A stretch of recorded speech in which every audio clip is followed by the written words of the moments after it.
All throughout time, tales of underdogs rising up to defeat demons and evildoers have always been a popular topic among people. Today, we take a closer look at a certain tale set in Central Asia, the Epic of Gesar Han, also known as King Gesar. The Epic of Gesar Han is perhaps the most popular tale told by the Tibetan and Mongol peoples. The epic is set in the city of Ling, Tibet, and follows the adventures of the brave hero Gesar as he rescues his people from corrupt rulers and treacherous demons, during a time in which people were oppressed, warlords were corrupt, and famine was endemic. Gesar's birth name was Jaru, and he was born to a servant girl named Zeden. One night, she had a dream that she would give birth to her country's savior. In another version, she drank nectar from a golden vase that made her pregnant. When the queen Zeden worked for became aware of her pregnancy, she immediately had her thrown out of the castle, for she believed that King Qhinghai, her husband, was the father. 9 months later, an egg popped out of her forehead. She nursed it, and out came her son. When Jaru was born, he was ugly and mischievous. A number of people didn't take a liking to the young boy, including the king's brother, Tarang. Tarang was a power-hungry man, and he sensed that Jaru was destined for greatness, and tried to have him executed.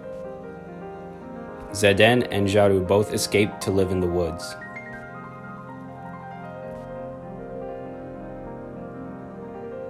Jaru grew up to be a handsome man, skilled in the art of shape-changing, due to the fact that his mother was actually a dragon princess who had only taken the form of a servant when she wandered too far away from her home and ended up at the palace. One day, Gesar received word from a Buddhist monk named Padmasambhava that he would be destined to save his people.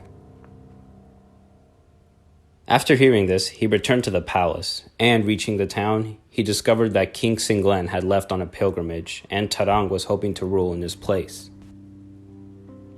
Gesar took the form of a raven and told Tarang that he could rule only if he staged and won a horse race. He could also marry the beautiful Siyecham Dugma, a woman who was destined to become queen, but lived an unhappy life with her father. Tarang was an accomplished horseman and arranged the race to where anyone could participate. He was confident that he would be the victor. Horses were a big part of Tibetan and Mongol life. Gesar's horse was named Qhinghai, who was strong and resilient. Gesar showed up to the race in tattered rags, while the other participants were dressed in fine clothing and lavish suits, as horse races were grand events. Much to everyone's surprise, Gesar won the race. He became the king of Ling and took Siyecham to be his wife. Under his rule, Ling prospered. Tarang was envious of Gesar and planned to usurp the throne with the help from his new ally. He allied himself with a 12-headed demon named Lutsien. Lutsien had a castle with 3 defensive units made up of human soldiers, gods, and demons.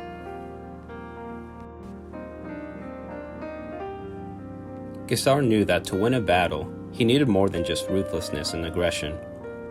He knew that one had to consider all options available to them.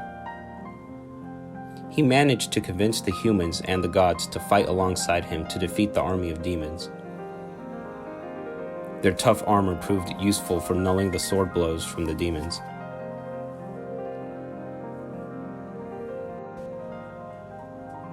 Once the castle was taken, Gesar challenged Lutsien to a duel. It was a close and fierce battle, but Gesar managed to defeat the demon and cut off all of his heads. All that was for naught, however.